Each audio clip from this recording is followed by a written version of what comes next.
우리 하나님께서 말씀으로 창조하신 이 아름다운 세계, 하나님 말씀이 살아역사하시는 이 미시오데이, 우리 하나님의 선교회장으로 어서 오세요. 하나님의 자비로우신 사랑이 항상 여러분과 함께 하시기를 축원합니다.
카페 복 있는 자입니다. 왼편 카테고리에서 제4편 통일한국 신앙 제1장 다윗 왕국, 그 중에 제1절 다윗 왕국 신앙, 그 중에 오늘은 180번 자료 통일왕국 이스라엘의 신앙입니다. 창세기로부터는 총 90번째 강의가 되겠습니다. 제 교재로서는 구약 중건 283에서 294쪽, 성경 본문으로서는 사무엘하 5장 1절에서 6장 23절 내용이 됩니다.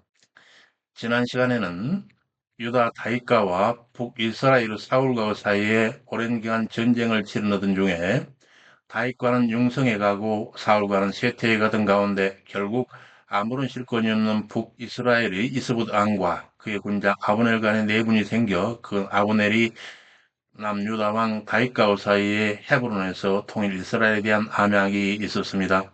그 암약을 끝내고 돌아가서 아브넬이 그 손에 죽은 아사엘의 형인 유다 군장 요압에게 사사로운 복수를 당해 살해당해 버리고, 다른 한편 마나하임에 남아있던 이스보드 왕도 자기 군장 레갑과 바하나에 의해 이살되어 버림으로써 마침내 사울 왕가가 그 끝을 구하는 장면까지를 살폈습니다.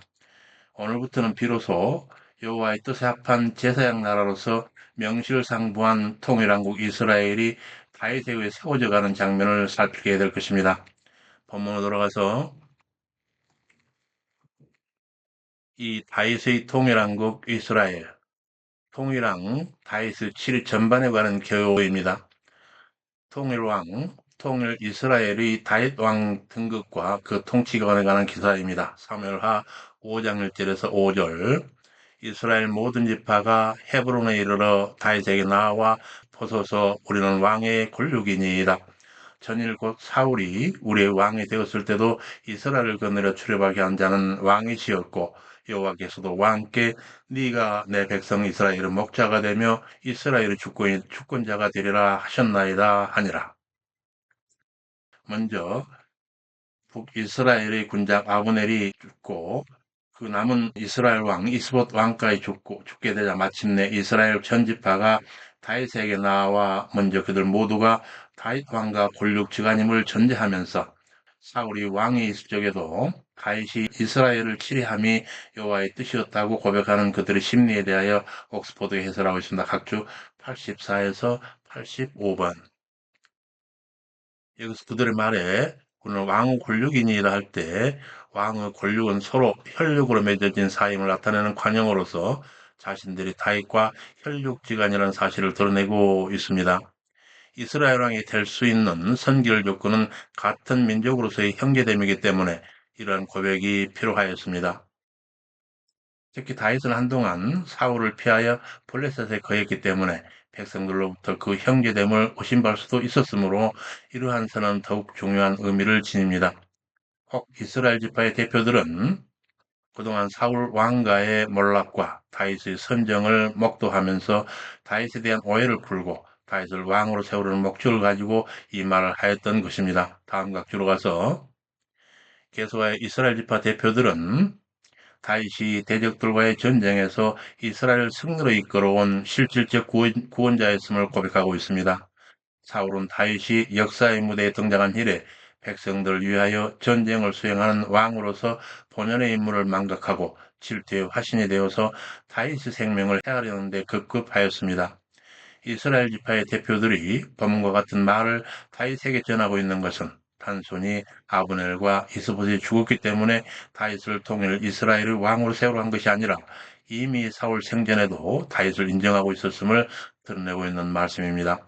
본문으로 돌아가서 그리고는 이스라엘 모든 장로가 헤브론 왕에게 나오니 다윗 왕이 헤브론에서 여호와 앞에서 저희와 언약을 세우매 저희가 다윗에게 기름을 부어 이스라엘 왕을 삼으니라.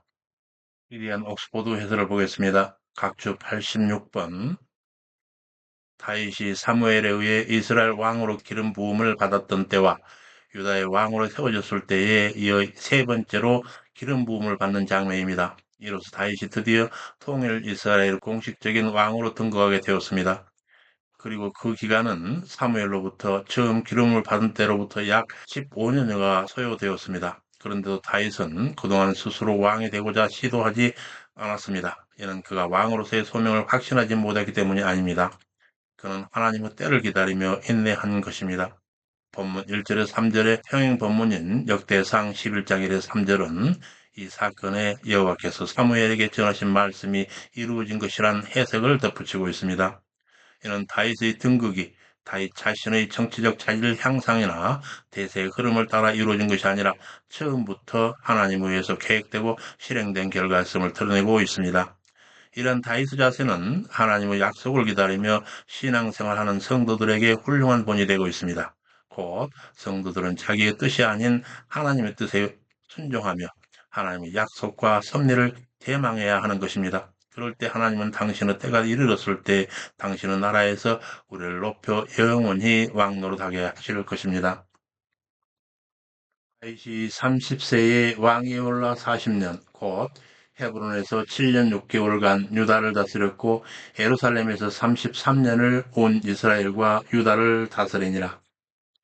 이렇게 다윗이 왕이 올라 헤브론과 예루살렘에서 이스라엘을 통치한 기사를 개관하고 있는데 이에 대해 사도 바울이 제1차 선교여행 중에 비시디아 안디옥에서 바나바와 함께 회당에 들어가 이스라엘 사람들에게 다윗의 왕이 오른 경위를 설교하는 장면이 있습니다. 그 당시 바울의 설교 내용을 듣겠습니다. 각주 88번. 사도행전 13장 17에서 22절. 이 이스라엘 백성 하나님이 우리 조상들을 택하시고 애굽 땅에서 나그네 된 그 백성을 높여 큰 권능으로 인도하여 내사 광야에서 약 40년간 저희 소행을 참으시고 가나안 땅 7족속을 멸하사 그 땅을 기업으로 주시고 약 450년간 그 후에 선지자 사무엘 때까지 사사를 주셨더니 그 후에 저희가 왕을 구하거늘 하나님이 베냐민 지파 사람 기스의 아들 사울을 40년간 주셨다가 패하시고 다윗을 왕으로 세우시고 증거해 가라사대 내가 이새의 아들 다윗을 만나니 내 마음에 합한 사람이라 내 뜻을 다 이루게 하리라 하시더니 하고 있습니다. 여기서 본문 돌아가서 예루살렘 여부수와 전투에서 시온산성을 정복하고 시온산성을 다윗성으로 이름을 바꿔서 도읍을 옮기게 됩니다. 사무엘하 5장 6절에서 12절 왕과 종자들이 예루살렘 거민 여부수 사람을 칠 때에 그들이 외치되 네가 이리로 들어오지 못하리라 소경과 절뚝발이라도 너를 물리치리라 하니 다윗이 이후 통일 이스라엘 왕도가 될 예루살렘을 공략할 때의 상황입니다. 이에 대한 옥스포드 해설을 보겠습니다. 각주 89에서 90번. 이 본문은 여부수 사람을 예루살렘의 거민으로 밝히고 있습니다. 반면 본문과 병행구절은 역대상 11장 4절에서는 예루살렘을 아예 여부수로 규정하고 있습니다. 본래 여부수 족속은 예루살렘 주위 산악지대에 거주하던 자들로서 가나안 정복 당시 여호수아에게 일시적으로 패했다가 유다와 베냐민 지파가 자신들에게 할당된 예루살렘을 정복하지 못한 틈을 타서 예루살렘에 잔존하여 그 세력을 키우게 되었습니다. 본문에서 이들을 예루살렘 거민으로 소개하고 있는 것은 그동안 예루살렘이 그들의 소유인 동시에 거주지가 되었음을 나타내고 있습니다. 결국 그들은 유다와 베냐민 지파의 경계로서 이스라엘의 지정학적 요충지인 예루살렘을 차지하고 있었던 것입니다. 예루살렘이 가나안 중심부에 위치한 천의 요새였다는 점에서 다윗이 예루살렘을 정복하는 일은 그의 통치 기반을 든든히 세우기 위한 필수적인 정치 과제였습니다.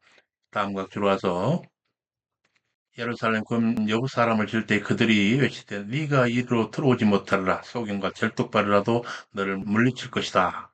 이렇게 말하는 이러한 조롱에 대해서는 고대 전쟁에서 전투에 앞서 말로써 상대방을 조롱하는 것은 흔한 일이었으며 이는 후에 랍사게가 예루살렘 사람들을 앞에 놓고 조롱한 말과도 비교해 볼 수 있습니다. 본문의 상황에서 여부 사람들의 다윗에 대한 이 조롱은 자신들이 거주하는 예루살렘이 천혜의 요새라고 하는 점에서 비롯된 교만으로 다윗이 데려온 사람들이 정예부도라는 사실을 알지 못한 채 외적인 숫자만 보고 한 말일 수도 있습니다. 그래서 본문 넘어가서 그들이 외치되 네가 이리로 들어오지 못하리라 소경과 절뚝발이라도 너를 물리치리라 하니 저희 생각에 다윗이 이리로 들어오지 못하리라 함이라.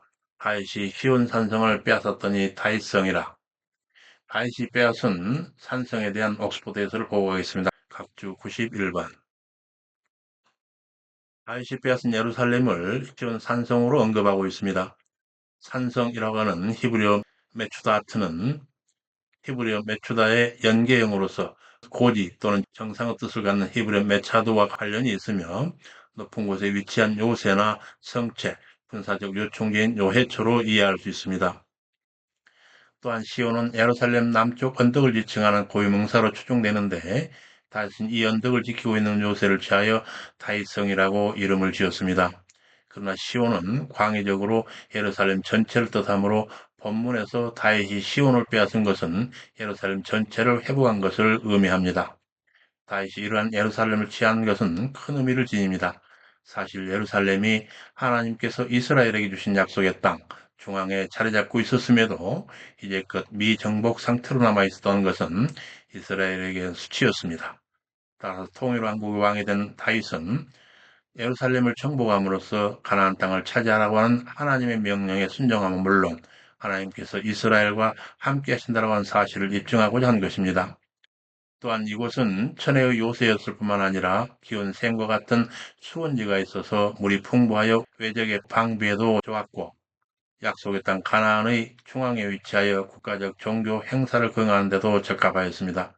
따라서 다윗은 이러한 지리적 이점을 지니는 예루살렘을 정복하여 신정왕국의 수도를 삼으려 한 것입니다. 예루살렘은 다윗에 의하여 통일왕국 수도가 된 이후 남북 분열왕국 시대에도 남유다의 수도였으며 신약시대에 이르기까지 택한 백성 이스라엘의 종교적, 정치적 중심지로 유지되어 가게 됩니다. 그래서 본문 넘어가서 다윗이 시온 산성을 빼앗았더니 다윗성이라. 그날에 다윗이 누구든지 여부수 사람을 치거든 숲으로 올라가서 다윗의 마음에 미워하는 절뚝발이와 소경을 치라 하였으므로 속담에 소경과 절뚝발이는 집에 들어오지 못하리라 하더라. 이에 대한 옥스포드 해설을 보겠습니다. 각주 92에서 93번. 본 단락은 여부수를 치는 모든 자는 숲으로 올라가서 다윗의 마음이 미워하는 절뚝발이와 소경이로 올라가라 함인데, 이는 여부 사람들이 다윗을 조롱하여 외쳤던 절뚝발이와 소경이라고 한 이 표현을 그대로 예루살렘을 지키고 있는 여부수족 전체를 조롱하는 말로 사용하고 있습니다. 한편 본문에 언급은 없으나 배행규질은 역대상 11장 6절에 보면 다윗은 이때 여부수 사람을 치는 자는 두목과 장관을 삼으라 약속했으며 요압이 공격의 선두에 섬으로써 군대 장관이 됩니다. 다음 각주로 와서 이 속담이 말하는 소경과 절뚝발이는 여부수 사람들을 빗대어 통칭하는 것이며 집이란 다윗의 왕궁으로 상징되는 예루살렘 전체를 상징하는 것이라 할 수 있습니다. 이 일은 후에 속담이 되어서 사람들에 비해 회자되었는데, 그러나 이 속담대로 실제 여부수 사람들이 예루살렘에 한 사람도 거하지 않았다고 보기는 어렵습니다. 엑스포모 돌아가서 소경과 절뚝발이는 집에 들어오지 못하리라 하더라. 다윗이 그 산성에 거하여 다윗성이라 하고 밀로에서부터 안으로 성을 둘러 쌓으니라. 이 다윗성의 보강 사업에 대한 옥스포드 해설을 보겠습니다. 각주 94번입니다. 다윗이 이것을 정복하기 전에도 예루살렘에는 성곽이 있었으므로 본문은 다윗이 예루살렘 정복한 후에 벌인 성벽 보강 사업을 말하는 것입니다. 그리고 성벽 보강 작업은 밀로에서부터 시작된 것으로 보입니다. 이 밀로에 대하여는 다른 해석도 있습니다. 곧 밀로는 채우다라고 하는 히브리어 말레의 강형 분사의 결합으로 채우는 것이란 뜻일 수도 있는데, 그렇다면 밀로는 고유 명사라기보다는 일종의 건축 양식으로 볼 수도 있습니다. 즉 이는 안이 채워진 것, 곧 돌이나 돌과 흙을 채워 넣어 쌓은 축대를 할 수 있습니다. 따라서 그리고 다윗은 쭉 둘러서 성 안쪽으로 축대를 세운 일부터 건축 사업을 시작했다라고 하는 의미로 읽힐 수가 있습니다. 본문 넘어가서 다윗성이라 하고 밀로에서부터 안으로 성을 둘러 쌓으니라. 여호와께서 함께 계시니 다윗이 점점 강성해지니라. 두로 히람이 다윗에게 사자들과 백향목, 목수와 석두를 보내매 저희가 다윗을 위해 집을 지으니 다윗이 여호와께서 자기를 이스라엘 왕 삼으신 것과 그 백성을 위해 그 나라를 높이신 것을 알더라. 이 본문에서 두로 왕 히람이 다윗을 돕는 일에 대해서 옥스포드 해설을 보겠습니다. 각주 95번입니다. 두로 왕 히람에 대하여는 역대기는 후람이라 발음하는 인물입니다. 그런데 역사적으로 히람은 주전 980년까지는 왕으로 등극하지를 않았습니다.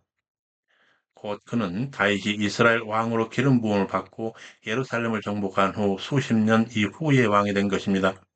그리고 그는 솔로몬 왕 때까지 지속적으로 이스라엘과 설렌 관계를 맺습니다. 이렇게 다윗의 왕궁이 두로에서 들어온 재료와 기술력을 바탕으로 지어졌다고 하는 사실은 그의 나라가 대외적으로도 큰 영향을 가질 정도로 매우 강성해졌음을 의미하고 있습니다. 사실 건조한 이스라엘에는 키가 크고 내구성이 강한 레바논 특산의 백향목과 같은 건축 자재가 부족했고, 다윗 시대 이전에는 대규모 건축 사업 경험도 없었으므로 건축 숙련공들도 드물었습니다. 따라서 히람이 제공한 건축 자재와 인력 지원은 솔로몬에게 크나큰 도움이 되었습니다. 예수 본문 넘어가서 다음은 예루살렘에서 얻은 다윗의 자녀들에 대한 기록입니다.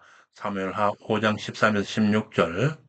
다윗이 헤브론 이후 예루살렘에서 다른 처첩들로부터 11자녀를 얻으니 곧 삼모아와 소밥, 나단과 솔로몬, 이팔과 엘리수와 네벡과 야비야, 엘리사마와 엘레아다, 그리고 엘리벨렛이라. 이 헤브론에서 나온 11아들의 출생 기록에 대하여 이 기사와 병행 본문인 역대기상 3장 5에서 9절에서는 아홉 아들로 기록을 하고 있는데 이에 대한 옥스퍼드 해설을 보겠습니다. 각주 96번.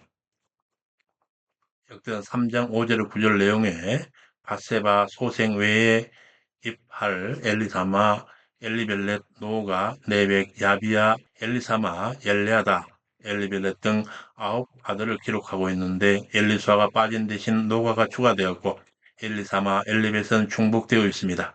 어찌되었든 전에는 통일인을 다른 이름으로 부르거나 여러 사람을 같은 이름으로 부르는 일도 많아서 아들 수요를 정확히 특정한 것은 쉽지 않아 보입니다.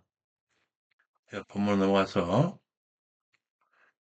그리고 이어지는 기사는 다윗 왕 즉위 초에 블레셋이 두 차례 침공하게 되는데 이 대블레셋 바알 고라심 전투에서 승리하는 기사입니다. 사무엘하 5장 17에서 25절 이스라엘이 다윗으로 왕을 삼았다 함을 블레셋 사람들이 듣고 다윗을 찾으러 올라올 때 다윗이 요회초로 나가보니 다윗이 요회초로 나가본 이 일에 대한 옥스퍼드 해설을 보고 가겠습니다. 각주 97번입니다.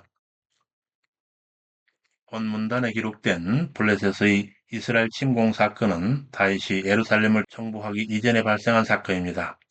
그러한 사실을 알 수 있는 것은 먼저 블레셋 사람이 다윗을 찾으러 올라왔다라고 하는 표현입니다. 이는 블레셋이 다윗이 있는 곳을 정확히 알지 못한 채 찾으러 왔다는 뉘앙스를 가지고 있습니다.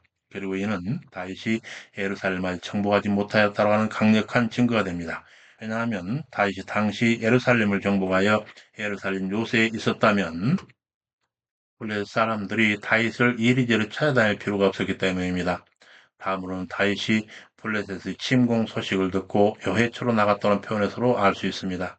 왜냐하면 다윗이 당시 어느 요새보다도 견고했던 예루살렘을 정복했다면 그 성을 놔두고 다른 요새를 찾아낼 이유가 전혀 없었기 때문에 그렇습니다. 블레셋이 이미 이르러 르바임 골짜기에 편만한지라 다윗이 여호와 귀sup때 내가 블레셋에게로 올라가리이까 여호와께서 말씀하시되 올라가라 내가 판정코 블레셋을 너의 손에 붙이리라 하시니라. 다윗이 바알보라심에 이르러 저희를 치고 여호와께서 물을 흩음같이 자기 앞에서 대적을 흩으셨다 하여 이름을 바알보라심이라 하였더라. 블레셋이 침공해 진을 치고 있던 르바임 골짜기와 명명된 블레셋 전투의 이름 바알보라심에 대한 옥스퍼드 해설을 살피겠습니다. 각주 98에서 99번. 그들 곧 블레셋이 올라온 곳은 르바임 골짜기입니다. 이곳은 예루살렘 남서쪽 유다와 베냐민 지역 사이에 위치해 있습니다. 블레셋 사람들이 굳이 이곳을 공격 대상으로 택한 데는 여러 이유가 있겠지만 그 중에 두 가지 사실이 고려될 수 있습니다. 첫 번째로 이곳이 유다와 베냐민 지파의 접경 지역이기 때문에 블레셋 입장에서 볼 때 사울의 집안 베냐민 지역과 유다 지역 사이를 가르는 것이 가장 유리한 전술이라 생각할 수 있습니다. 다윗이 아직 예루살렘을 점령하지 못한 상태에서 다윗이 가장 취약한 지역을 공격했다고 볼 수 있습니다. 두 번째로는 편만한지라라고 하는 히브리어 인나테슈와 르바임 골짜기의 상관관계를 통해서도 알 수 있습니다. 인나테슈라고 하는 것은 떠나다라고 하는 히브리어 나타시오 수동형으로 풀어지다라고 하는 뜻인데 군사적인 문맥에서는 전투하기 위해서 흩어지는 전술을 나타냅니다. 그러므로 블레셋 사람들이 이스라엘과 전쟁을 벌인 데에는 다윗을 쫓는 것만 아니라 이스라엘 지역을 이곳저곳 놀아가기 위한 목적도 있다 볼 수 있습니다. 다음과 들어가서 그리고 그때 싸웠던 그 전투의 이름을 물을 흩음같이 자기 앞에서 대적을 흩으셨다라고 해서 이를 지었던 그 이름 바알바라심은 바알과 페라침의 결합어입니다. 바알은 주라고 하는 뜻으로서 가나안 신을 나타내는 고유명사일 뿐만 아니라 주 또는 남편이라고 하는 개념에서 여호와께도 붙여지던 이름이었습니다. 그리고 여기 페라침은 해치고 나아가다 돌파하다라고 하는 히브리어 파라츠의 명사형인 페레츠의 복수형입니다. 따라서 바알 페라침은 돌파하시는 주 내지는 흩으심의 주라고 하는 뜻입니다. 이것은 여호와께서 블레셋을 이와 같이 물리치신 사실을 기념하기 위해서 다윗이 붙인 이름입니다. 블레셋에 대한 다윗 승리는 군사력의 승리가 아니라 다윗과 함께 하시는 여호와의 승리임을 은연중에 드러내고 있습니다. 본문 넘어가서 이어서 블레셋이 제2차로 르바임을 침공한 기사입니다. 사무엘하 5장 22에서 25절 블레셋이 다시 와서 르바임 골짜기에 편만한지라 다시 여호와께 여쭈매 올라가지 말고 저희 뒤로 돌아 뽕나무 숲을 맞은편에서 엄습하되 뽕나무 꼭대기에서 걸음 걷는 소리가 들리거든 곧 동작하라. 때 여호와께서 너희 앞에 나가 블레셋을 치리라. 여기서 여호와께서 나아가 싸우시는 그 징조, 뽕나무 꼭대기에서 들리는 걸음걸이 소리에 대한 옥스포드에서를 듣겠습니다. 주 100번입니다. 하나님께서 다윗에게 매우 적극적으로 당신의 정조를 기다릴 것을 지시하고 계십니다. 곧 들리거든 이는 다른 사람이 아닌 다윗 스스로가 그 소리를 확인해야 하고 동시에 그 소리를 기대함으로 기다려야 하는 주체가 되어야 함을 나타내고 있습니다. 한편 들려올 소리는 걸음 걷는 소리였습니다. 걸음 걷는이라고 하는 히브리어 체하다는 행군하다라고 하는 히브리어 차드에서 파생된 명사로서 군사적인 뉘앙스를 가지고 있습니다. 그러나 이 소리가 뽕나무 꼭대기에서 들린다는 점에서 이는 바람으로 인하여 뽕나무 잎이 흔들리는 소리가 마치 행진하는 군대의 발소리와 같은 소리를 낼 것을 하나님께서 말씀하고 계신 것입니다. 이 경우 그 바람은 바로 하나님의 영이 운행하시는 움직임을 암시하는 것이라 할 수 있을 것입니다. 이 다윗이 명대로 하여 블레셋을 쳐 게바에서 게셀에 이르니라. 그 당시 전투에서 다윗이 승리했던 블레셋 강역과 그에 대한 소해를 노래했던 다윗 시편을 살펴보겠습니다. 각주 101에서 102번. 본문은 다윗의 공격이 게바에서 게셀까지 이른 것으로 나오지만 배경 본문인 역대상 14, 16절에서는 기본에서부터 게셀까지로 나옵니다. 이렇게 상이한 언급은 당시 이스라엘이 가나안 중부에 있는 기브온이나 게바로부터 시작하여 블레셋 영토 북동쪽 경계에 있는 게셀, 곧 리바논 골짜기에서 동북쪽 24km에 있는 게셀에 이르기까지 블레셋 족속을 몰아냈기 때문일 것입니다. 사실 기브온이나 게셀은 모두 격전지로 유명했고 실제 거리도 가까웠으므로 두 지명이 함께 사용될 수 있었습니다. 그 당시 여호와께서 도우셨던 그 전쟁에는 다윗의 소위가 시편 21편에 기록되고 있는데 전해지고 있는데 시편 21편 여호와여 왕이 주의 이름을 인하여 기뻐하며 주의 구원을 인하여 크게 즐거워하리이다. 그 마음에 소원을 주셨으며 그 입술로 구함을 거절치 아니하셨나이다. 주의 아름다운 복으로 저를 영접하시고 천군 면류관을 그 머리에 씌우셨나이다. 저가 생명을 구하며 주께서 주셨으니 곧 영영한 장소로다. 주의 구원으로 그 영광을 크게 하시고 존귀와 영으로 저에게 입히시나이다. 서로 영영토록 지극한 복을 받게 하시며 주 앞에서 기쁘고 즐겁게 하시나이다. 왕이 여호와를 의지하오니 지극히 높으신 자의 인자함으로 요동치 아니하리이다. 내 손이 내 모든 원수를 발견하며 너의 오른손이 너를 미워하는 자를 발견하리로다. 네가 노할 때에 너희로 풀무같게 할 것이라. 여호와께서 진노로 저희를 삼키려니 불이 저희를 소멸하리로다. 네가 저희 후손을 땅에서 멸하며 저희 차손을 인생 중에서 끊으리로다. 대저 저희는 너를 헤아려 하여 계교를 품었으나 이루지 못하도다. 네가 저희로 돌아서게 하며 그 얼굴을 향하여 할 시위를 당기리로다. 여호와여 주의 능력으로 높임을 받으소서. 우리가 주의 권능을 노래하고 칭송하겠나이다. 예, 본문 넘어가서 그 후로 하나님의 그의 봉선과 관련한 일련의 사건들의 기사입니다. 바알레 유다 곧 기랏 예아림의 아비나답 집에서부터 시작합니다. 사무엘하 6장 1에서 5절 다윗이 이스라엘에서 뺀 무리 3만을 다시 모으고 일어나 그와 함께 있는 모든 사람으로 더불어 다윗이 언약궤를 봉송하려고 하는 마음에 모집했던 무리 3만에 대한 옥스포드 해설을 보겠습니다. 각주 103에서 104번. 여기서 이스라엘에서 뺀 무리라고 하는 말은 온 이스라엘에서 선택된 백성들의 대표라는 의미도 내포하고 있습니다. 따라서 이 일에 있어 블레셋 공격을 대비할 뿐만 아니라 이스라엘이 하나님의 통치에 의하여 다스려지는 신정국가임을 나타내기 위한 언약궤 운반의 전체 백성의 관심을 고조시키기 위해 모든 지파의 대표들도 이 일에 참여시켰을 것입니다. 다음 각주로 가서 1차로 시도된 언약궤 운반에서 다윗은 사람들과는 의논했지만 사람들과 의논한 이 내용에서는 역대상 13장 1절에 다윗이 천부장과 백부장 곧 모든 장수로 더불어 의논하고라고 하는 기록이 있습니다. 그렇게 다윗은 사람들과 의논하였지만 하나님께 여쭙지는 않았습니다.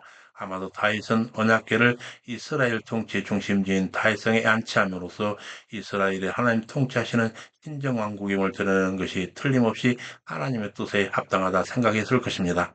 그러나 하나님을 삶의 주인으로 여기는 자는 모든 면에 있어서 하나님께 절대 의존적이어야 하며 매사에 하나님의 뜻을 구하여야 합니다. 그런 면에서 다윗의 이번 일은 실패가 이겼는 것이라 할 수 있습니다. 물론 다윗의 언약궤 운반 시도는 하나님을 향한 그의 열심이 근본 동기이긴 하였을 것이지만 이를 통하여 자신이 하나님의 인정을 받는 왕임을 대내외에 과시하려고 하는 인간적 욕심도 있었다고 볼 수 있습니다. 그렇다면 순수한 헌신을 기뻐하시는 하나님 기준에는 벗어난 일이었다 할 수 있을 것입니다. 본문 넘어가서 그와 함께 있는 모든 사람으로 더불어 베알레 유다로 가서 거기서 하나님의 궤를 메우려고 하니 그 궤는 그룹 사이에 좌정하신 만군의 여호와 이름으로 이름하신 것이라. 이는 베알레 유다에서 만군의 여호와 이름으로 칭하는 하나님의 궤를 모셔오려고 하는 다윗의 의도에 대한 기록입니다. 이에 대한 옥스포드에서를 듣겠습니다. 각주 105에서 106번. 베알레 유다는 유다의 바알레로도 번역됩니다. 여기서 바알레의 그 끝에 있는 요드는 이어지는 예후다의 첫 자음 요드와 중복되고 있습니다. 따라서 바알레의 끝 자음은 본래 해이며 이때 발음은 바알라 예후다로서 이를 번역하면 유다의 바알라가 됩니다. 요소서 15장 9절에서 바알라는 기랏 여아림과 동일한 지역입니다. 또한 요소와서 15장 60절에는 기랏 여아림과 기랏 바알은 동일한 장소라고 하고 있습니다. 헤브론의 옛 이름이 기랏 아르바이며 드빌의 옛 이름이 기랏 세베림을 볼 때에 기랏 여아림은 바알라의 옛 이름일 것입니다. 한편 한글 개혁 성경에서 여기 메우려고 하니 라고 하는 히브리어 메할로트의 번역은 전치사 무엇을 위하여라고 하는 히브리어 레와 올라가다라고 하는 히브리어 알라의 사역형의 부정사형의 결합으로서 메어오려가 아니라 가지고 올라오기 위하여라고 하는 뜻이 됩니다. 더욱이 이후 본문에서 하나님의 궤를 율법이 지시한 대로 레위인들이 어깨에 메고 운반한 것이 아니라 수레에 실어 운반하다가 변을 당하기 때문에 그렇습니다. 즉 본문은 원어로 볼 때 다윗은 언약궤를 메우려 한 것이 아니라 실어오려고 했던 것입니다. 다음 각주로 와서 만군의 여호와라고 하는 히브리어 여호와 체바오트에서 만군이라는 체바오트는 전쟁 군대라고 하는 히브리어 차바의 복수형입니다. 사무엘상 17장 45절에서 만군의 여호와의 이름, 이스라엘 군대의 하나님의 이름이라고 하는 표현이 나오는데 우리는 만군의 여호와가 전쟁 하나님을 나타내는 호칭, 특별히 이스라엘 군대 하나님을 나타내는 이름으로 쓰였음을 알 수 있습니다. 그러나 본문의 체바오트는 그런 의미를 넘어서 하나님을 모시는 보좌를 둘러선 천사들을 비롯한 하나님의 명령에 따라 움직이는 수많은 창조물들을 가리키고 있습니다. 곧 본문에서는 만물의 창조이실 뿐만 아니라 통치자 되시는 하나님이 인간의 예배를 받으시고 인간과 교통하시기 위해 언약궤 위 그룹 형상 사이의 임재이심을 나타내고 있는 본문입니다. 본문 넘어가서 저희가 하나님 궤를 새 수레에 싣고 산에 있는 아벤하답 집에서 나오는데 아벤하답 아들 우사와 아효가 그 새 수레를 모니라. 하나님 궤를 싣고 나올 때 아효는 궤 앞에 생하고 다윗과 이스라엘 온 족속이 찻나무로 만든 여러 악기와 수금, 비파와 소고, 양금과 재금으로 여호와 앞에서 추악하더라. 드디어 바알레 유다 곧 기랏 여아림에서 하나님의 언약궤를 모셔 나오는 장면입니다. 3만의 무리가 언약궤를 새 수레에 실어 호위하고 다윗과 이스라엘 온 족속은 온갖 악기를 채비하여 주악하면서 세상적으로는 최선을 다해 행하고 있는 장면입니다. 이에 대한 옥스포드를 보겠습니다. 각주 107에서 108번. 그러나 하나님의 궤를 수레에 실어 운반하는 것은 율법이 제시하고 있는 방법이 아닙니다. 비록 그 수레가 새 수레였을지라도 그것은 분명 하나님이 제시한 방법이 아닌 인간적 생각에서 기인한 인간적 방법일 뿐이었습니다. 이는 아마도 이전에 블레셋 사람들 언약궤를 이스라엘로 돌려보낼 때의 전례를 염두에 둔 것 같습니다. 그러나 이후로 보이는 사건을 통해서 우리는 하나님이 원하시는 것은 인간의 판단이나 기준에 따른 최선이 아니라 하나님께서 제시한 방법을 그대로 따르는 것임을 알 수 있습니다. 언약궤 운반에 있어서 하나님께 제시하신 방법은 레인 중에 고앗 자손이 언약궤를 어깨에 메고 옮기는 일이었습니다. 이러한 율례에서 벗어난 방법은 아무리 인간적인 정성이 깃들어 한다 할지라도 하나님 보시기에 부정한 일이었습니다. 그러나 당시 다윗은 이러한 언약궤 운반 규정을 잘 몰랐던 것 같습니다. 다음과 들어와서 언약궤 운반 과정을 보면 그 행사에 온 다윗과 온 이스라엘이 참여하여 인간이 할 수 있는 최선을 다하고 있음을 나타내고 있습니다. 마침내 나고노 타작마당에서 베레스 우사라고 하는 일이 벌어집니다.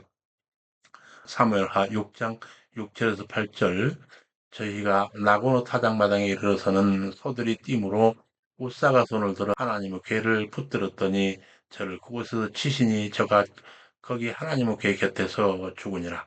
여호와께서 우사를 충돌하심으로 타잇이 분하여 타이스로스는 더없이 거룩하고 중한 일을 하는 중에 나고노 타작마당에서 갑자기 벌어진 이 불행하고도 황당한 이 사건에 대하여 분하여 하는 이 장면에 대해서 속보가 해설하고 있습니다. 각주 109에서 111번. 동일한 나고노 타작마당 사건을 기록하고 있는 병행본문인 역대상 13장 9절을 보면 나곤이 아니라 기도노 타작마당으로 나오고 있습니다. 이에 대하여 본서 기자와 역대기 기자가 각기 다른 자료를 사용하였거나 동일한 자료를 사용했다 하더라도 필사자의 실수가 있었으리라고 보는 견해가 있습니다. 이에 대하여는 이렇게 설명할 수 있습니다. 나고는 치다라고 하는 히브리어 낙하에서 파생된 명사로 재앙이라고 하는 뜻으로 볼 수 있습니다. 그리고 이 낙하는 바로 다음 절에서 하나님이 옷살을 칠 때 사용된 동사이기 때문에 나고노 타작마다 이 나고는 그 재난 사건을 염두에 붙인 것이라 할 수 있으며 원래 이름은 기도네 타작마당에 대한 별명으로 볼 수 있습니다. 다음과 들어와서 여기 등장하는 우사라고 하는 이름이 힘이란 뜻을 지녔듯이 어쩌면 자기 이름 의미대로 우사가 인간적인 힘을 발휘하여 그의 손으로 붙들었다고 볼 수 있습니다. 특히 본문이 그의 이름을 명시한 것은 하나님의 일을 하는 데 있어서 하나님이 정하신 규례를 무시하고 인간적 능력을 앞세워 행동하는 것은 결코 용납될 수 없음을 함의한다 할 수 있습니다. 그런데 그를 진 하나님의 불은 그분의 거룩한 속성을 상징하므로 여호와의 거룩하심이 거룩하지 못한 것과 함께 있을 수 없다라고 하는 긴장 관계를 나타내는 표현이라 할 수 있습니다. 여기서 하나님이 우사를 치신 것은 하나님의 심판의 차원으로만 보기보다는 오히려 하나님의 거룩하심의 연장으로 보아야 할 것입니다. 손을 뻗어 괴를 잡은 우사의 행동에서 두 가지 잘못을 생각해 볼 수가 있습니다. 첫째는 거룩한 괴를 이방의 방법을 따라 운반하였다는 사실입니다. 곧 하나님의 율법은 괴를 어깨에 메고 갈 것을 명령하고 있는데 여기서는 수레로 운반한 것입니다. 둘째로는 하나님의 법궤는 네 자손 중에서도 고앗 자손만이 맬 수 있는데 본문에서는 우사가 고앗 조상이라고 하는 언급이 전혀 없으며 더군다나 고앗 자손이라 할지라도 성물을 만지면 죽을 것이라고 하는 분명한 하나님의 경고가 있었음에도 불구하고 그가 하나님의 궤를 만졌다고 하는 사실입니다. 여러분데 하나님의 심판은 철저히 율법에 근거한 심판이었다는 것을 알 수 있습니다. 다윗의 본심은 하나님과 이스라엘 맺은 언약의 상징인 언약궤를 또 다윗성으로 옮겨옴으로 이스라엘은 하나님이 진정한 왕이 되어 다스리시는 신정왕국임을 가시적으로 나타내려 했던 것입니다. 그러나 당시 언약궤는 70년간이나 아비나답 집에 방치되어 있었고 종교적으로도 혼란한 시기였기 때문에 다윗의 언약궤 운반과 관련된 세부적인 율법 규정을 몰랐던 뜻합니다. 따라서 그는 과거 블레셋이 언약궤를 돌려보낼 때 취했던 방법으로 그대로 따랐던 것으로 보입니다. 다음과 들어와서 다윗이 이 일에 대해 분하여하며라고 하는데 여기서 분하여라고 하는 히브리어 와이하르는 접속사 와우와 뜨겁다라는 히브리어 하라의 미완료형의 합성어입니다. 그리고 이 하라는 노하다 외에도 근심하다라고 하는 뜻도 있습니다. 이어지는 다음 문단에 나타나는 바 다윗이 그날의 여호와를 두려워하며라고 하는 이 표현에서 알 수 있듯이 다윗은 하나님께 대하여 노했던 것이 아니라 언약궤를 운반하는 과정에서 예상치 못하였던 화를 당한 이유를 정확히 몰라 심히 근심하였던 것입니다. 이를 반영하여 공동 번역은 다윗은 야훼께서 웃자를 치신 일이 몹시 마음에 걸렸다로 번역하고 있습니다. 본문 넘어가서 여호와께서 웃사를 충돌하심으로 다윗이 분하여 그곳을 페레스 웃사라 칭하니 그 이름이 오늘까지 이르니라. 이 베레스 웃사라고 하는 이름으로 전해지고 있는 그 연유에 대한 옥스포드 해설을 보겠습니다. 각주 112번. 여기서 페레스 웃사, 히브리어 페레츠 웃자에서 이 페레츠, 충돌, 힘, 파괴란 뜻을 가집니다. 따라서 페레스 웃사는 웃사를 침이라고 하는 뜻입니다. 이는 그 당시 사람들에게 하나님 뜻에 어긋나는 인간의 열심은 무익하다고 하는 교훈을 주고 있는 명칭입니다. 오늘 넘어가서 그리하여 법궤는 다시 가드 사람 오벳 에돔 집에 여호와의 언약궤가 3개월 안치되는데 사무엘하 6장 9절에서 11절 다윗이 그날 여호와를 두려워하여 가로되 여호와의 궤가 어찌 내게로 오리오 하고 여호와의 궤를 옮겨 다윗성 자기에게로 메어가기를 즐겨하지 아니하고 이는 다윗이 언약궤 봉송에 실패하는 모습입니다. 이에 대한 옥스포드 해설을 보겠습니다. 각주 113번. 한글 개혁성은 이를 옮겨 가기를이라고 번역하였는데 이런 해석은 다윗이 언약궤를 옮김에 있어서 사람이 어깨에 옮기는 방법을 좋아하지 않았다는 의미로 오해될 수도 있습니다. 그러나 원문에는 전혀 메어가다라고 하는 의미가 담겨 있지 않습니다. 단지 부정어 로와 치우다라고 하는 히브리어 레하시를 써서 다윗의 다윗이 개를 라고는 타작마당에서 치우기를 원치 않았다라고 하는 의미를 전달할 뿐입니다. 특히 즐겨하지 아니하고 해서 즐기다라고 번역한 아바는 즐기다는 감정적 의미보다는 동의하다, 뭐 하려고 하다라고 하는 의지를 내포하는 단어이므로 우리 성경처럼 감정적인 반응만이 아니라 의지적으로 하나님의 괴를 거부했음을 뜻하고 있습니다. 한번 넘어가서 여호와 궤를 옮겨 다윗성 자기에게로 메어가기를 즐겨하지 아니하고 지부쳐 가드 사람 오벳 에돔 집으로 메어간지라. 여호와 궤가 오벳 에돔 집에 석 달을 있었는데 여호와께서 오벳 에돔과 그 온 집에 복을 주시니라. 그래야 여호와 법궤는 석 달간 가드 사람 오벳 에돔 집에 머물게 되는데 이에 대한 옥스퍼드에서를 보겠습니다. 각주 114에서 115번. 오벳 에돔은 가드 사람이라 하고 있습니다. 그런데 이 가드 사람, 히브리어 핫기티는 정관사 하와 기티가 합쳐진 말인데 여기서 기티는 가드에 속한 사람이라는 뜻입니다. 일반적으로 가드는 블레셋의 수도를 가리킵니다. 하지만 역대상 15장 18절을 보면 오벳 에돔을 분명하게 레인으로 명시하고 있으며 객관적으로 판단하더라도 하나님의 계를 블레셋 사람에게 맡겼다고 볼 수 없습니다. 따라서 핫기티는 가드라고 하는 말이 들어가는 이스라엘 내의 도시 중의 한 곳 출신의 사람을 일컫는 말이라고 볼 수 있을 것입니다. 아마 그는 가드 림몬이나 가드 헤벨 출신이었을 것으로 생각됩니다. 바로 그 오베데돔이 복을 받게 되는데 다음 각주로 와서 본문의 평행 본문인 역대상 26장 5에서 8절에 보면 여호와께서 오벳 에돔에게 베푸신 복은 궁극적으로 그 후손에 대한 복이었음을 알 수 있습니다.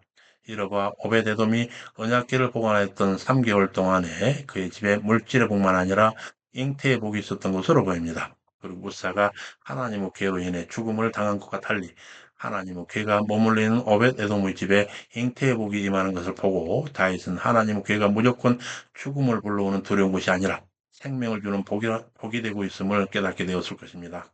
그렇다면 여기 오베데돔 집에 머물게 된 그 3개월은 그 기간이 굳이 명시된 것은 아마도 그 기간이 임신을 확인할 수 있는 최소한의 기간이었기 때문으로 생각이 됩니다. 본문 넘어가서 그리고는 마침내 다윗성으로 여호와 궤가 봉송되는 광경입니다. 사무엘하 6장 12에서 16절 어떤 이가 다윗 왕에게 고하되 여호와께서 하나님의 궤를 인하여 오벳에돔 집과 그 모든 소유에 복을 주셨다 한지라 다윗이 가서 하나님께를 기쁨으로 메고 다윗성으로 올라갈세. 여호와 궤를 맨 사람들이 6걸음을 행하며 다윗이 소와 살찐 것으로 제사를 드리고 여호와 앞에서 힘을 다하여 춤을 추는데 때에 베옷을 입었더라. 다윗과 온 이스라엘 족속이 즐거이 부르며 나팔을 불고 여호와의 궤를 메어 오니라. 이와 같이 언약궤를 봉송하는 장면에 대하여 옥스포드에서를 보겠습니다. 각주 116에서 117번. 다윗은 언약궤를 맨 레인들이 6걸음을 걸어 아무런 이상이 없자 1차 법궤 운반 시도 때와는 달리 하나님께서 법궤 운반을 허락하신 것으로 알고 하나님께 감사의 제사를 드린 것입니다. 한편 여기서 왜 하필 6걸음을 행한 후에 제사를 드렸는가 하는 것은 알 수가 없습니다.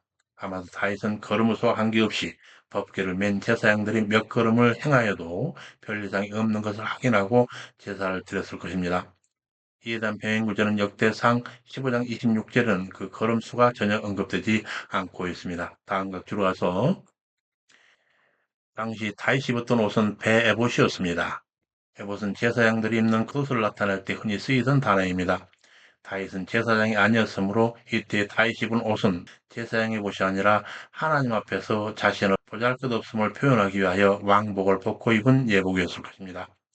하나님 앞에서 다윗의 겸손함은 그가 왕의 체면까지 버리고 친히 춤을 추었다는 점에도 잘 드러나고 있습니다.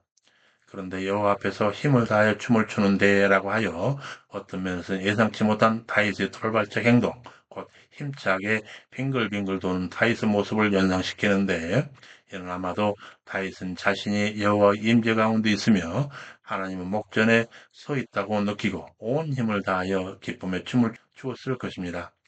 특히 이러한 춤이 당시 왕의 즉위를 축하하는 백성의 춤과 유사한 점에서 볼 때 춤을 추는 다윗은 이스라엘 참된 통치자는 하나님이시고 자신은 단지 하나님의 대자일 뿐임을 겸손히 나타내고 있는 것으로도 볼 수 있습니다. 본문 넘어가서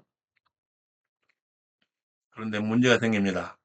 여호와의 궤가 다윗성으로 들어올 때 사울의 딸 미갈이 창으로 내려보다가 다윗 왕이 여호와 앞에서 뛰어놀며 춤추는 것을 보고 심중에 저를 업신여기니라. 이 미갈의 경망스러운 태도에 대해서 옥스포드에서를 보겠습니다. 각주 118번입니다. 본절은 여호와 언약궤가 다윗성으로 운반되는 중에 있었던 하나의 불미스러운 일을 다루고 있습니다. 곧 언약궤가 다윗성에 안치되는 것에 대하여 크게 기뻐하는 다윗을 깊이 이해해야 할 처 미갈이 오히려 다윗의 천박하게 기쁨을 표현하였다 여기고 그를 업신여긴 것입니다. 특히 미갈이 여기서 사울의 딸로 소개되고 있는데 이처럼 그녀가 다윗의 아내가 아니라 사울의 딸로 소개되고 있다는 것은 다윗을 대적했던 사울의 피를 이어받아 그녀 또한 다윗을 대적하고 있음을 부각시키려 한 기자의 의도 때문으로 보입니다. 본절의 내용으로 볼 때 미갈이 한때 다윗을 열심히 사랑했던 것은 사실이나 결과적으로 볼 때 다윗의 마음을 깊이 이해하고 그의 인격을 사랑한 것은 아니었음을 알 수 있게 됩니다. 한편 여호와의 언약궤가 예루살렘에 들어올 때 미갈은 집에 있었으며 창문으로 그 광경을 내려다보고 있었습니다. 이와 같은 여러 우여곡절 끝에 언약궤가 다윗성에 안치되게 됩니다. 사무엘하 6장 17에서 19절. 여호와의 궤를 메고 들어가서 다윗이 위하여 친 장막 가운데 그 예비한 자리에 모시고는 다윗이 번제와 화목제를 여호와 앞에 드리니라. 다윗이 번제와 화목제 드리기를 마치고 만군의 여호와 이름으로 백성에 축복하고 모든 백성 곧 이스라엘 무리의 물은 남녀하고 떡 한 개와 고기 한 조각과 건포도 떡 한 덩어씩 나누어 주매 모든 백성이 각기 집으로 돌아가니라. 당시 다윗 서유로 시편 96편, 68편, 105편, 106편 등 4편이 있습니다. 이렇게 다윗은 언약궤를 그의 예배한 장소에 무사히 모시고는 제사를 드린 후 백성들을 축복하고 귀가시키던 모습과 당시에 이렇게 다윗이 느꼈던 벅찬 소요에 대해서 4편의 노래가 정승되고 있는데 그중에 시편 105편을 감상해 보겠습니다. 각주 119에서 121번. 이처럼 다윗은 하나님께를 들어온 후에 무엇보다 먼저 하나님을 향한 자신의 충성과 헌신을 나타내는 번제와 하나님과 화목하게 됨을 감사하는 화목제를 드림으로써 하나님 중심적인 자신의 신앙을 드러내고 있습니다. 한편 본문은 다시 직접 제사를 드렸다는 의미가 아니라 제사장을 통하여 드렸다는 의미입니다. 그럼에도 다윗을 제사를 드린 주체로 묘사한 것은 이 제사의 제물을 바친 자가 바로 다윗이었기 때문입니다. 다음 각주로 가서 물론 다윗이 직접 모든 백성에게 음식을 배분하였다고 볼 수는 없지만 본 문맥에서 계속 주어가 모두 다윗인 것을 볼 때에 다윗의 통제하에 모든 것이 이루어졌음은 분명합니다. 한편 본문은 다윗이 화목제를 드린 후 관례에 따라서 화목제의 제물을 모든 사람이 나눠준 것으로 볼 수 있습니다. 특히 본문에 물론 남녀하고라고 하는 이 표현을 쓰인 것은 남녀의 구별 없이 모든 참석자에게 화목 제물을 공평하게 나눠줬음을 보여주고 있습니다. 그러나 당시 다윗은 화목제의 제물만을 분배한 것이 아니었습니다. 화목제는 흠없는 숫소나 암소, 수양 암양, 염소를 제물로 하기 때문에 만약 화목제로 된 예물만 나누어 줬다면 떡이나 건포도가 언급될 수 없기 때문에 그렇습니다. 따라서 이러한 음식이 분배된 것으로 볼 때에 옛날에 다윗은 화목제물과 더불어 하나님 궤가 다윗성에 안치된 것을 기념하여 특별히 음식을 따로 마련하여 나누어 준 것으로 보입니다.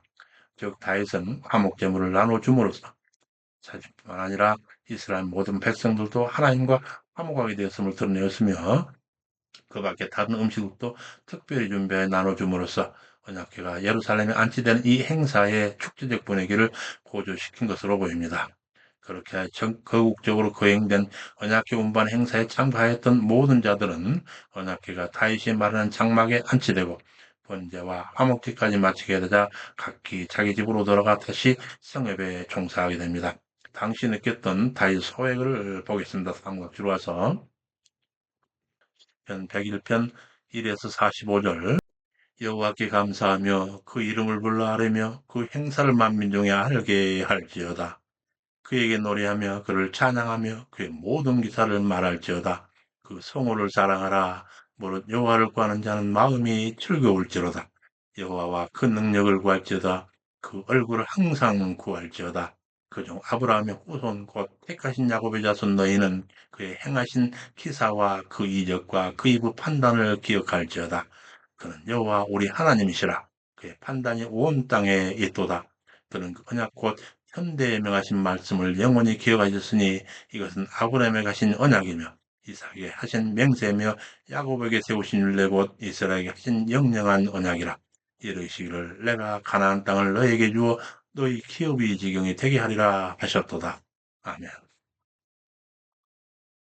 영국리에 언약궤 봉송을 마친 후에 귀가한 다윗을 대하는 미가르 망동에 대한 기사입니다. 사무엘하 6장 20에서 23절 다윗이 가족에게 축복을 오매 사울의 딸 미갈이 맞으며 이스라엘 왕이 오늘날 어떻게 영화로우신지 방탕한 자가 염치 없이 자기 몸을 드러낸 것처럼 신부의 계집종 눈앞에서 몸을 드러내셨도다. 이에 다윗이 이르되 이는 여호와 앞에 산 것이니라. 저가 너의 아비와 그 집을 버리시고 나를 택하사 이스라엘의 주권자를 삼으셨으니 내가 여호와 앞에서 뛰놀리라. 내가 이보다 더 낮아천하게 보일지라도 네가 말한 계집종에게는 내가 높임을 받으리라. 이로써 사울의 딸 미갈이 죽는 날까지 하식이 없으니라. 기쁜 마음으로 귀가하는 다윗 앞에서 미갈이 망발하던 그 행위에 대한 다윗의 대응 장면입니다. 이에 대한 옥스포드 해설을 보겠습니다. 각주 122에서 124번. 이때 미갈은 하나님의 궤를 메우는 일에 왕이 나선 것 자체가 왕의 신분에 맞지 않은 일이라 생각했을 수 있습니다. 곧 인본주의자로서 하나님보다는 자신을 앞세우던 사울의 딸이었던 미갈 역시 사울처럼 하나님보다는 왕의 권위에 더 큰 관심이 있었을 것입니다.